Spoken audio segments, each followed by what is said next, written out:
Alright,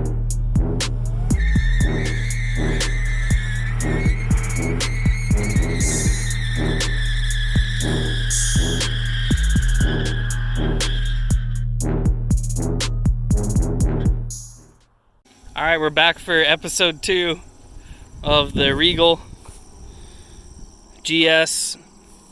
Now it has a 3.25 pulley on it and running fully 85. So feels a little peppier. So we're out here seeing what's going on. But neat car. So, and then we still have the Trans Am right here, or Firehawk. Whoa, that was close. Still the same setup here.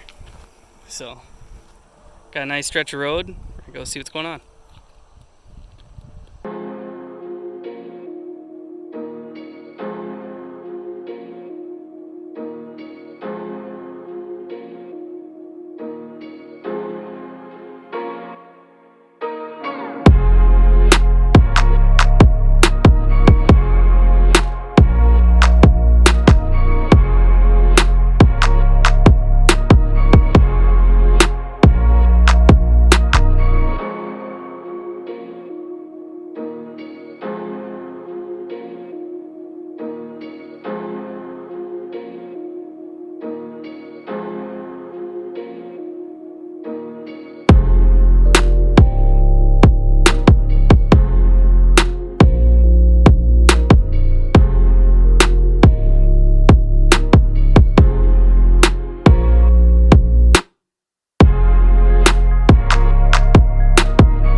was close.